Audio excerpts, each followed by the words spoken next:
4:13 na ng madaling araw ng aming nire-record po ito at mamayang 8:00 may pasok pa si Red, ang inyong lingkod, pero wala pong magpapapigil sa ating yo. Ito na naman ang subscribers Hilakbot Stories, mga kwentong inyo pong isinend sa sindakstories2008@gmail.com habang ako ay may hawak-hawak na kape ni Lola Trinidad Hazelnut flavor. Nako, try nyo na po ito. Hanapin na sa HTV merch sa Shopee. Anyway, 3 kwento ni na Meg, Mandy at si Petra ang bida po sa ating yo sa ating SHS ngayon. So here we go. You are listening to Subscribers Hilakbot Stories, true horror stories submitted by HTV Positive listeners.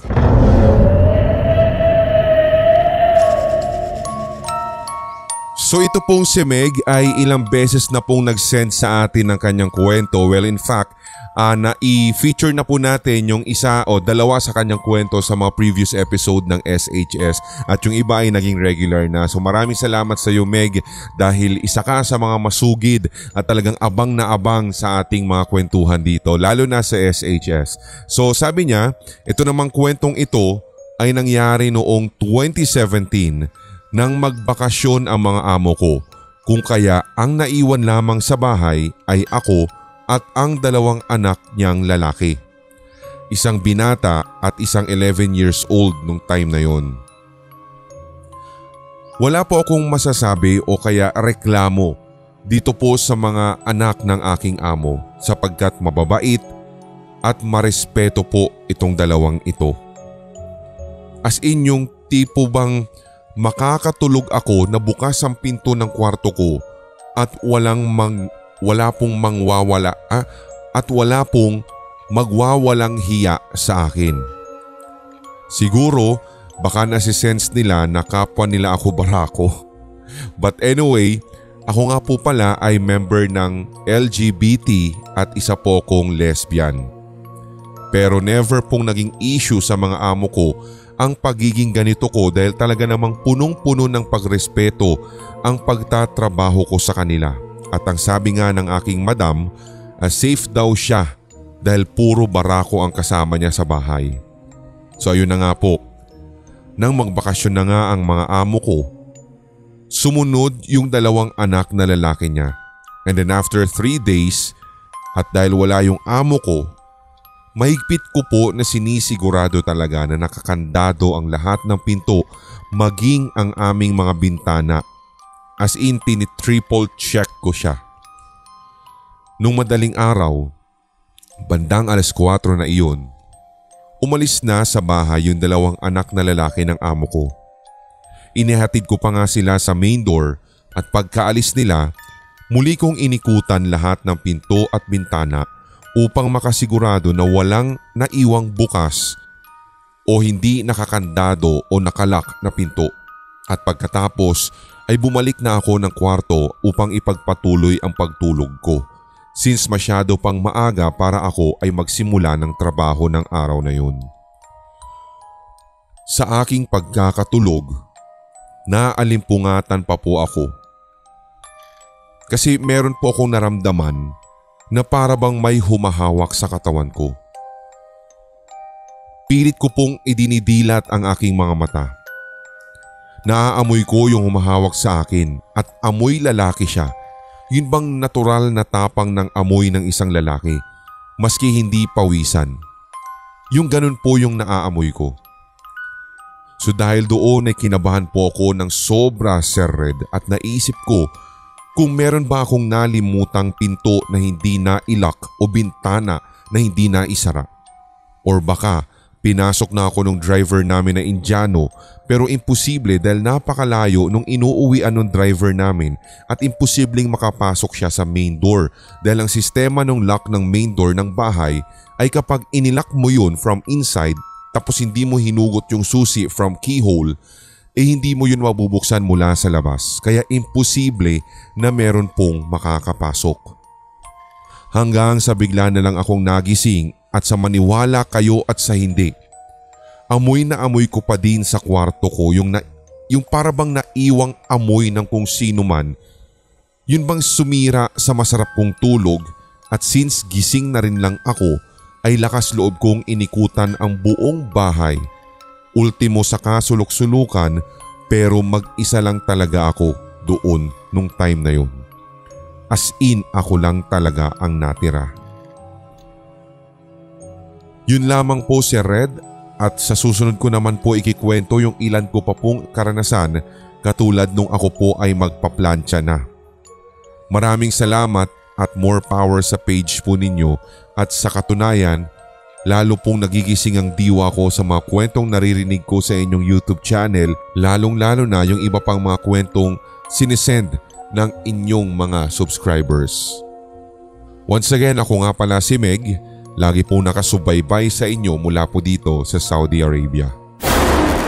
You are listening to Subscribers Hilakbot Stories, true horror stories submitted by HTV Positive listeners. So kung babalikan natin base sa kwento po ni Meg at sinsabi nga niya isa siyang babae tapos nangyari ang lahat ng ito sa kanyang pagtulog, di ba? Na parang nagkaroon siya ng mild sleep paralysis, sabihin natin ganun. Paki-correct na lang ako guys kung mali-mali yung mga nababanggit ko mga term ha, lalo na sa mga may alam sa mga ganito. Pero sabi ko hindi naman tayo perfect pagdating po dito. Ang aking i-share lamang ay yung mga nababasa ko online o kaya yung mga naging result po ng mga huntahan namin previously sa mga GC at mga group ng mga paranormal researchers na amin pong sinalihan. At ito nga, sabi nga nila, di ba? Alam nyo naman ang incubus, di ba? It's a male demon na talagang, alam mo yun, laging bida ito sa mga folklore na natin dati pa. Di ba? Na kung saan, ito naman ay sila yung tipo ng mga entity na nagsisik ng sexual intercourse sa mga sleeping women. Siyempre since nabanggit ni Meg na ano nga siya, di ba? So babae siya. So ito na nga, maaaring ito yung nangyari sa iyo, di ba? Ang corresponding spirit naman in female form ay tinatawag na succubus, di ba? Although ako naman, pagdating sa akin, hindi pa naman ako nakakaranas ng mga succubus na ganyan. Buhay na buhay at totoo babae. Yung gumaganyan, yung sumasakay. Hindi biro lang. Anyway, hindi kasi, ba't ganun ba? Alas 4 na madaling araw, may mga parang nagpupukpukan, tsaka parang mayroong di ba, nagtitis-tis. Ano ginagawa nung mga nasa kapit sa kabilang kondo? Parang masiraw. Anyway, kung sakali may narinig kayong ingay ha. Clay, pa-check nga kung sino yun. Kung may ginagawa pa ba dyan sa kabila at masyadong maaga. Well, sige. Ito na nga tayo sa ating usapan. Balikan natin itong mga incubus na ito. Kung halimbawa nagtatanong ka, ayun na nga yung sinasabi ko sa inyo, yung pinaka-definisyon nitong incubus kung sakaling bago nyo pa lang po itong napakinggan. At itong incubus guys, hindi ito, wag naman kayo pilosopo. Hindi po ito yung American rock band na mula po sa California na nabuo noong 1991. Hindi po ito yon. Iba po yun. So ito nga yung sinasabi natin. Matatawag din sila or commonly known kasi na mga sleep paralysis demon. Diba? Kaya nga itong mga sleep demons daw na ito, kung tutuusin, ayon po sa mga researches na atin pong nabasa. Ito po sa salig na po ito sa siyensya kasi sabi po dito ng Sleep Foundation, ito mga sleep demons na to ina-acknowledge naman talaga ng siyensya. At ito nga ay commonly po i-involve talaga ng temporary paralysis habang ikaw ay natutulog or yung kahit gising daw. Tapos meron kang mararamdaman talaga na chest pressure, may hallucinations, and ito, yung para bang naiisip mo daw, na perceive mo na there's a presence inside your room. So hindi pwede, hindi tayo pwede magkamali na ganito ang nangyari kay Meg. Tapos, commonly ito rin daw po mga sleep demon na ito ang siyang pinaka main cause ng mga hallucinations mo. At sinasabi daw po na ito ay, alam mo yun, different mula doon sa mga nararanasan yung mga talaga nababangungot. Kasi pag sinabi bangungot, tulog ka nang mangyari yan. Pero ito kasi most likely daw po ay, alam mo yun, half awake or semi-aware ka itong individual na ito na may nangyayari o may nagaganap. Katulad nga na nangyari kay Meg.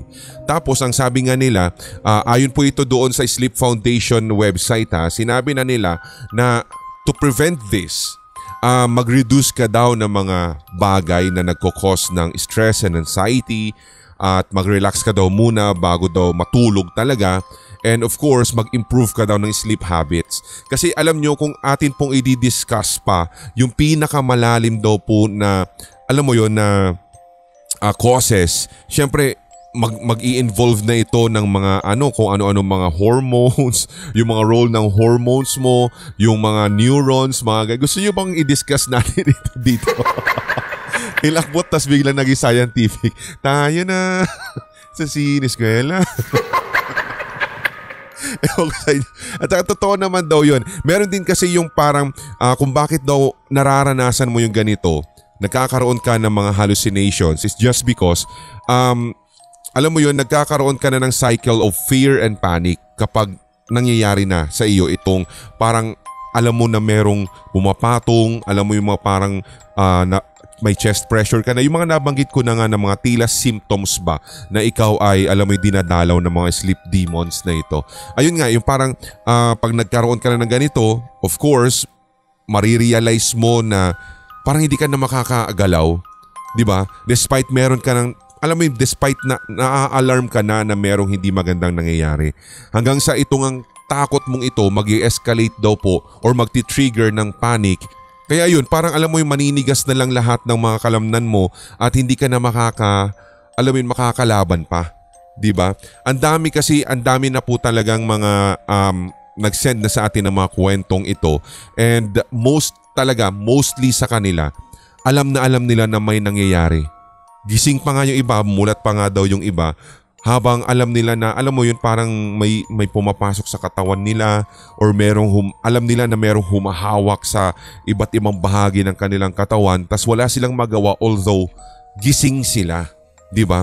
Kayo ba, sa lahat po ng mga nakikinig sa atin, mapababae, lalaki, sabihin natin ganon, naranasan nyo na rin ba yung same na karanasan ni Meg? Kung halimbawa man meron kayong ganyan, ano po yung iba pang ginawa ninyo para malabanan or kumbaga how to get rid nitong tinatawag nga na mga, alam mo yon, na mga succubus, incubus, mga ganyan or mga sleep paralysis related na mga ganitong mga karanasan. So ang dami kasi guys, ang dami natin pwede pang i-discuss patungkol po dito, pero puputulin na lamang po natin dito at baka kasi ma-discuss pa natin tungkol sa, alam nyo ba na 20% ng mga babae ay nakakaranas talaga ng ganito? Di ba? Alam nga, sabihin pa natin gano'n. Di ba? Maging statistical na tayo dito. Mga based on scientific researches. Di ba? Pero magkagayon man, totoo naman po ito lahat ng mga sinasabi natin. At ito po'y nakarecord talaga sa history ng science at ng paranormal. At saka tutuusin sa lahat po ng mga mahihilig sa ganito. It might sound fascinating para sa kanila itong mga sleep demons na ito dahil marami din siyang mga cultural depictions, meron pa nga sabi mga sleep intruders pantawag nila dyan diba? Marami na rin din sinabi yung mga modern scientific explanations kung bakit nangyayari ito at sa inyo kung ano man halimbawa ang inyong ginawa para ma-reduce o kaya naman ay na-fight back ninyo itong ganitong mga karanasan, please paki-advise na lang po kami sa pamamagitan ng pag-comment sa ilalim po o sa ibaba ng videong ito, ng episode na ito para mabasa din po ni Meg na siya pong nag-send sa atin ng first story at sana ay matulungan din natin siya just in case, pero wag naman sana maganap na naman ito, diba, sa kanya. Okay? Anyway, ang kape ni Lola Trinidad ay out na po. Ang hazelnut, ang butterscotch at saka yung paborito po natin na barako. Ito na yung paborito natin ngayon. Kahit wag nyo na pong dagdagan ng milk, wag nyo na pong lagyan ng sugar, kahit brown sugar.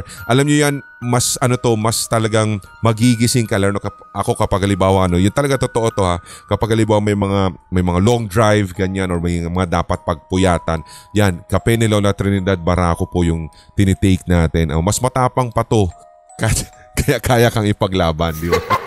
Kaya sa HTV merch, check out nyo na po bago ma-check out ng iba. Marami pa pong flavors dyan. In drip and steeped coffee po tayo dyan. At yung iba pang mga items ng Hilakbot at yung mga face mask, mga stickers, ano pa ba yung mga available dyan. Check out nyo na po para nang sa ganon kapag dumating yung mga promo like 22, 33, 44 or sulit sweldo sale, Nako, makakadiskwento ka ng malaki at nang sa ganun ma-ship na namin agad sa inyo kung nasaan ka man naroroon. Mga previous po, mga recent po natin na mga nag-purchase mula po sa Batangas, yung isa kung daw nagkakamali sa Davao del Norte. Maraming salamat at umaabot po dyan. And yun dun sa Canada, ito po na post na po ito ng Kape ni Lola Trinidad Facebook page at na-post na rin po dito sa Hilakbot Facebook page. Nakalimutan ko lang yung name pero maraming salamat at nakaabot po at nakarating sa inyo. Nakahiga na sa snow si Kape ni Lola Trinidad nang makarating daw sa kanila. The best and perfect yan sa malamig na panahon at sa nanlalamig ninyong relasyon. Tuloy tayo sa ating second story at ito naman po ay mula kay Mandy at ito po ay isinend niya sa ating Facebook page na Hilakbot TV Pinoy Horror Stories. You can do the same, i-PM nyo lang, ganun lang po, wala ng format at bahala na po si Admin Clay ang syempre mag-copy-paste at mag-acknowledge nito. You are listening to Subscribers Hilakbot Stories, true horror stories submitted by HTV Positive listeners. So ito naman po, Sir Red, ay nangyari noong panahong dalagat binata pa po ang lolo ko at ang lola ko. Nung panahon na iyon ay magkasintahan pa lang po sila. At tawagin nyo na lamang pong Lola Belen at Lolo Manuel ang mga lolo't lola ko. Nung panahon na iyon ay mahilig pong pumunta sa disco ang lolo ko kung kaya't sinasaway siya ng lola ko dahil gabi-gabi sa oras ng disco ay talagang hindi po nagpapapigil si lolo na magpunta dun. Nung time na mayroon pong isang time na nagpumilit din talaga si lolo na kung saan pumayag na si lola na magpunta siya doon sa diskohan. So fast forward, nung papauwi na daw po si lolo, nilakad daw po niya yung daanan pauwi. Siyempre may kadiliman na nung time na iyon pero may naramdaman daw po siya sa kanyang likuran. Sa kanyang likuran. Pumiyok pa eh. Parang meron daw pong pumapagaspas sa kanyang likuran at may kasama pang hangin kasi. Noong unay hinahayaan lamang po niya dahil ang bunga kala niya ay uwak na malaki pero nang ma-realize daw po ni Lolo Manuel na sobrang lakas na nung hangin mula po doon sa kanyang likuran, bigla po niya itong nilingon at tumambad daw po talaga sa kanya, Sir Red, ang isang manananggal. Kanina pa pala ito nakasunod sa kanya at ito yung nagkukos ng nadidinig niyang tunog na pagpagaspas at yung malalakas na hangin na kine-create nitong malalaking pakpak ng manananggal. Ang pagkakadescribe po niya sa akin, ang itsura daw po o yung mukha nito ay talagang parang nakakadiri. Kitang-kita pa daw po niya ang malapot na laway na tumutulo sa bibig nito at talagang matatakot ka pag nakita mo siya ng harap-harapan. So nung nakita daw po ni Lolo talaga itong manananggal, unang-una ay nanginig po yung tuhod niya at sabay karipas ng takbo ng makabelo. Hindi niya nga po alam kung saan na siya napunta basta't ang naalala lamang daw po niya ay takbo lamang siya ng takbo pero sinusundan pa rin siya ng manananggal. Hanggang sa may nakita daw po siyang maliit na kubo at wala pong nakatira at doon nga'y pumasok si Lolo. Nagtago daw po siya doon pero yung manananggal ay nasundan pa rin siya. Ayaw daw po siyang tigilan at ginagamit ng manananggal ang matatalas nitong kuko at may kahabaan pa daw para alugin o yugyugin yung maliit na kubo. So lumabas daw muli si Lolo sa kubo at pinagpatuloy niya ang pagtakbo hanggang sa parabang inaangat na siya ng manananggal. Pero nung napapansin daw po niya palapit na siya ng palapit sa bahay ng Lolo o sa bahay daw nila noon, sumigaw na si Lolo. Hanggang sa marinig siya nito at lumabas na ang kanyang ama noon. Doon nga'y nakita din daw po niya ang manananggal kaya nagmadali itong pumasok para kunin ang itak at nang makapasok si Lolo sa bahay nila Ano? Wait lang Kinuha ang itak ng tatay ni lolo ko at pumasok na si lolo ko na noon ay binata sa bahay nila, pero ito pong tatay ni lolo ay lumabas at hinamon pa daw yung manananggal para paalisin ito sa pamamagitan ng pagwasiwas daw sa hangin nung hawak niyang itak. Okay, so sana yung naging maliwanag po or malinaw yung description ko kasi inedit ko na lang po on the spot itong pinakahuling part. So ito pa lang nangyari. Ang sabi niya parang inaangat na daw po ang kanyang lolo ni Mandy.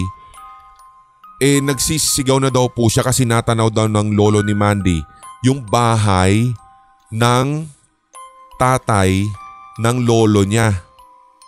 So parang lolo sa tuhod, ganun ba yun? Kung tama ba? Okay, then ang dami ko nang iniisip, sumabay ka pa Mandy, ha? Are you Grace? Bawat tumawa. Serious to serious, horror to horror. Ayun nga sabi natin, nakita na yung bahay ng tatay ng lolo ni Mandy, yung lolo niya sa tuhod. So itong tatay ng lolo ni Mandy kumuha ng itak at hinamon daw yung manananggal, winasiwas daw yung itak para siguro just in case matamaan niya sana. Pero yun daw nakapagtaboy at nakapagpaalis dun sa aswang na yun. So pero si lolo ni Mandy kasi binata pa noon, nakapasok o pumasok na daw ng tuluyan ng bahay niya at hindi na daw po lumabas dahil sa takot. So yun, sana malinaw ha, at least nahilot po natin itong kwento ni Mandy. You are listening to Subscribers Hilakbot Stories, true horror stories submitted by HTV Positive listeners. Natatandaan ko tuloy na meron pong isang nag-mention noon sa Facebook page na Hilakbot, Facebook page ng Hilakbot. Tungkol po doon sa parang vlogger ata yun na parang meron siya nakita daw na kalahating katawan ng ng manananggal tapos binudburan niya ng asin. So ang tanong kasi nung nag-mention sa amin doon, kasi pinakita din sa akin yung screenshot, sabi, naniniwala ka ba dito Sir Red? Sabi niya gano'n, or tas tinag din kasi yung Hilakbot. Diba kung naniniwala daw ba tayo doon na totoong kalahating katawan daw ng manananggal yun, di ba mga ganon. Alam nyo guys, ganito na lang ha, hindi naman tayo against sa mga ginagawa ng mga, alam mo yung mga nagko-content ng ganito. Hindi naman din natin masyadong hinuhusgahan kasi kung sakali man na sila po ay, alam mo yun, nagfi-film at nagpo-proclaim ng mga hindi totoong mga bagay just for a show. Nagpo-put up lang ng isang, alam mo yung episode para lang magkaroon ng views and mga likers, reactors, or alam mo yung shares, mga ganon. Alam nyo kayong mga nanonood, kayo na pong bahala kung maniniwala kayo, di ba? Kasi alam nyo, magdedebate lang yung mga hindi naniniwala at yung mga naniniwala sa mga content na ganyan na kesyo may nakita daw na multo. Alam mo yun, sa thumbnail niya may mga naka-encircle na red na alam mo yun, may nakitang white lady daw doon, mga ganon.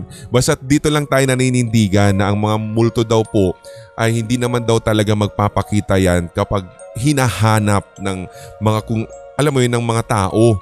Basta daw magpapakita na lang yan sa oras na hindi mo hinahanap at hindi mo inaasahan. Bahala kayo ha kung maniniwala din kayo or inline or pare-pareho tayo ng linya ng kaisipan pagdating dito. At sabi ko, ulitin ko na naman, I have nothing po. Hindi ako against dito sa mga content na ito kasi in the end, kayo-kayo pa rin mga manonood or mga makikinig ang magja-judge kung nagustuhan nyo ba or naniniwala kayo sa hindi. Kasi yung sinabi nilang ganun, may nakita ko kasi yung video very, para sa akin lang para kasing siya napaka-perfect na mga shots. Yung bang parang naangguluhan ng husto at natsyempuhan talaga na may kalahating katawan, parang ganon. Diba? So parang iisipin mo, bahala ka na baka kasi binayaran yung asin na binudbud doon sa kalahating katawan nung manananggal. Baka ganon, di ba? Or in short, yung iba nga nakita ko mga common na mga comments nila doon, scripted daw. So parang ganon. So hindi mo talaga mapiplease lahat. Kaya wag nyo na lang kami minsang i-mention sa ganon kasi alam nyo yung basta pag, alam nyo na pag yung legit sa hindi. Alam nyo na yan, magigauge nyo na yan sa sarili ninyong perception, di ba? Anyway, maraming salamat kay Mandy sa iyong pinadalang kwento. At ito na, ang susunod na kwento naman ay mula po kay Petra. Panghuli na po ito para po sa episode natin ngayong gabing ito. You are listening to Subscribers Hilakbot Stories, true horror stories submitted by HTV Positive listeners. So ito pong kwentong ito, Sir Red, ay akin pong personal na karanasan. Ito po'y kwento ng bago kong roommate. Ito po'y kwento ko tungkol sa bago kong roommate. Hindi na po iba sa akin kasi, Sir Red, yung magkaroon ng bagong kasama sa kwarto dahil every year ay may gumagraduate talaga at may bago din pumapasok. Pero parang may iba talaga dito sa bagong roommate kong ito. Unang kita ko pa lamang, parang ang bigat-bigat na po agad ng pakiramdam ko sa kanya, pero never ko naman po siyang pinag-isipan ng masama. Itago na lamang po natin siya sa pangalang Sherilyn. Basta't linggo po iyon nang dumating po sila ng nanay niya at sabi ay galing daw po sila sa probinsya. Yung nanay naman niya ay parang ang bait-bait. Kasi nakikipag-usap pa nga sa akin at alam mo yung parang tinitignan o inuusisa yung mga gamit ko. Parang ang hinahabilin po niya sa akin yung anak niya dahil hindi daw ito sanay sa Maynila. So nangako naman ako na magtutulungan kaming dalawa.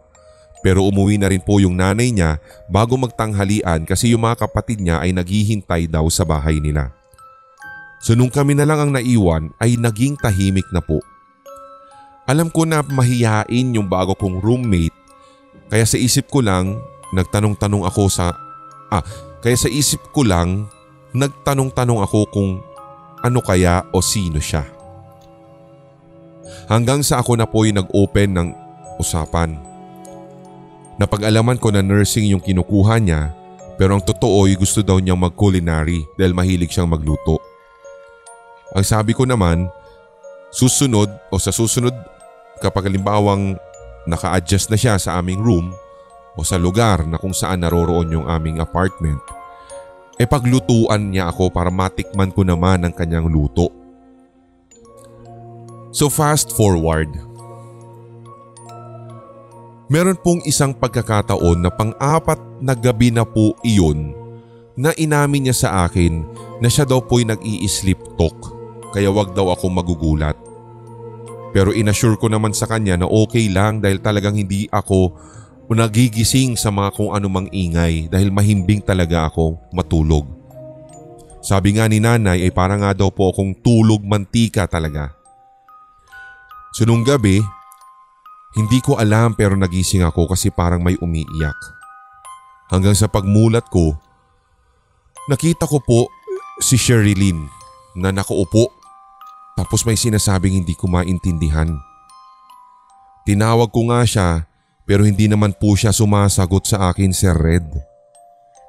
Basta't hindi siya tumitigil sa pag-iyak pero nakita ko naman na nakahiga na naman siya. Kinabukasan, so ibig niya sabihin nakaupo tapos parang may may murmur siguro na kung ano nung salita. Nung tinawag daw po niya si Sherilyn, hindi ito sumagot pero nagtuloy sa pag-iyak at saka humiga. So yun siguro yung gusto niyang palabasin dun sa part na yun. Okay, so kinabukasan, doon ay inusisa ko kung okay lamang ba siya. Pero sinabi niyang oo. Kaya hindi ko na po siya kinausap pa tungkol sa nangyari kagabi. As in nahiya na rin po akong i-open up. Hanggang sa lumipas ang ilan pang gabi at wala na po akong kakaibang naramdaman sa kanya. Hanggang ito na nga. Meron pong isang gabi nang magising ako. Naaninag ko siyang tumayo pero hindi ako umimig. Hindi ako umimik. Sa isip ko ay baka nag-CR lamang siya. Nakita ko siyang nakatayo sa ilalim ng paa ko pero parang sinasabi ng utak ko na magtulog-tulugan ako. Kinakabahan na rin ako ng mga sandaling iyon, Sir Red. Naramdaman ko rin na hinawakan niya yung mga paa ko. Pinapakiramdaman ko na rin kung gising nga ba ako. Hanggang sa maya-maya, naglakad siya papunta sa ulunan ko tapos nakatayo lang dun ng matagal. Pero nagpatuloy pa rin ako sa pagtulog-tulugan. Narinig ko na lamang na nagsalita siya at sabi, "Alam kong gising ka. Hindi mo ko maloloko. Resorts World Manila." Hindi, wala, panira ka talaga, buisit ka rin. Ito na, kaya lumipat na ako ng ibang channel kasi ganyan ginagago mo yung mga kwento. Sige. So nagmulat daw ng mata itong ating sender na si Petra. At laking gulat ko kasi nakita kong nakapikit po siya. Parang natutulog. Kaya tinawag ko talaga ang pangalan niya at doon ngay para bang naalimpungatan siya. Nagulat siya, Sir Red, dahil hindi din niya alam kung bakit nakatayo siya. Kaya binuksan ko yung ilaw at kumuha ako ng tubig. Tinanong ko siya kung may alam ba siya sa ginawa niya, pero ang sabi niya sa akin ay wala daw. Sabi ko, hindi lang siya basta nag-i-sleep talk. Naglalakad rin pala siya. Hindi na rin po kami nakatulog, Sir Red, dahil 4:30 na rin po ng madaling araw na iyon. Nagkape na lamang po kami at nagkwentuhan tungkol sa kanyang mga weirdong karanasan. Next time ko na lamang pong isisend o dudugtungan ang kwentong ito, Sir Red, dahil kinikilabutan ako. You are listening to Subscribers Hilakbot Stories, true horror stories submitted by HTV Positive listeners. Alam mo, Petra, kahit ako, alam mo, kaya ina-ice break ko lang yung kanina kasi talagang parang nagsisitayuan lahat ng mga balbon ko.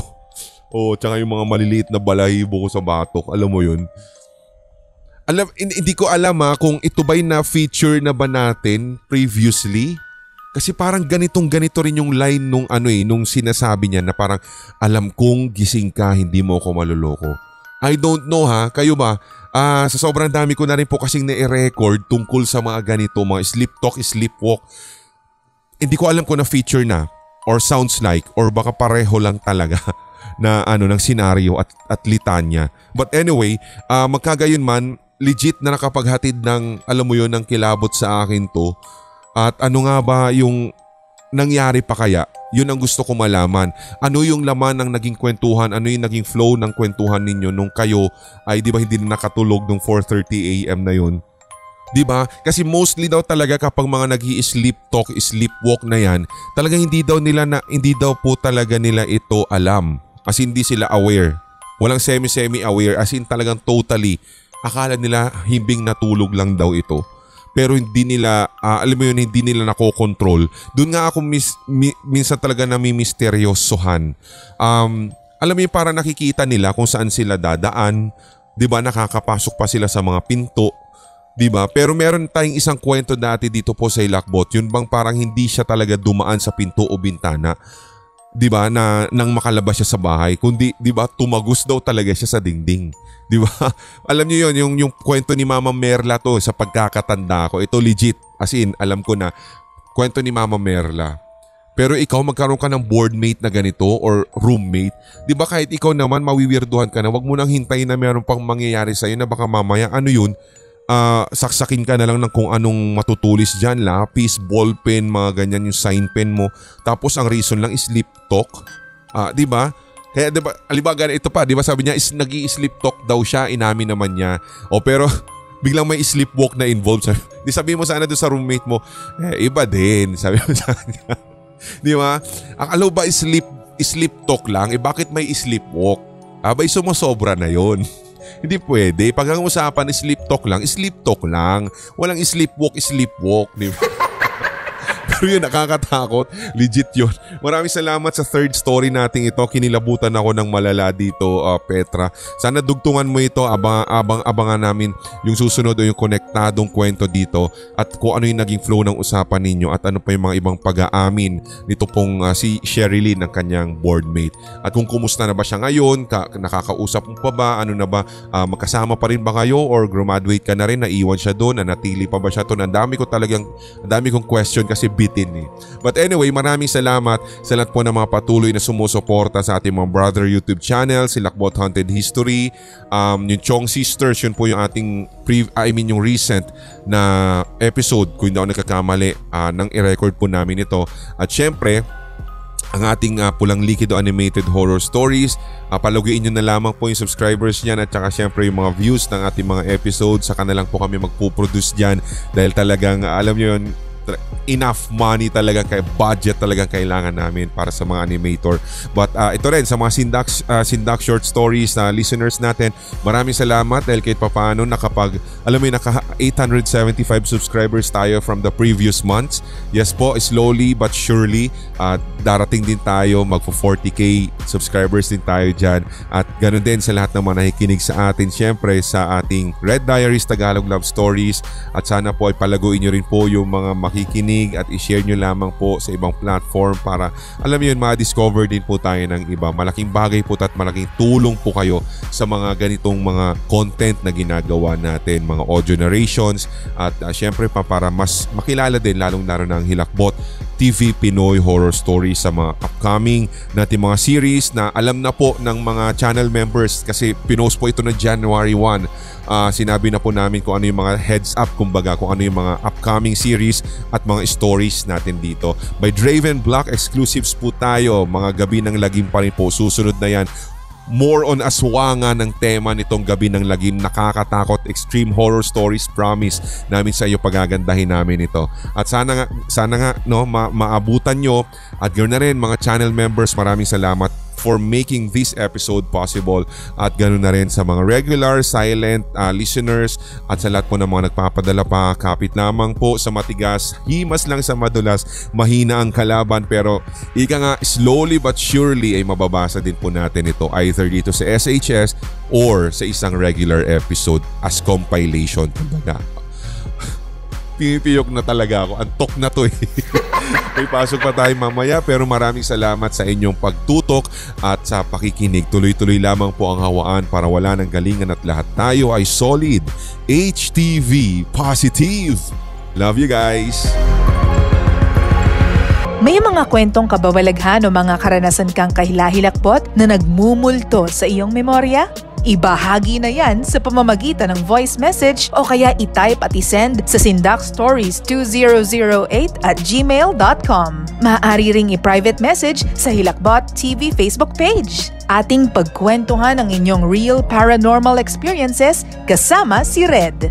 Lunes at Biyernes, ito ang Subscribers Hilakbot Stories.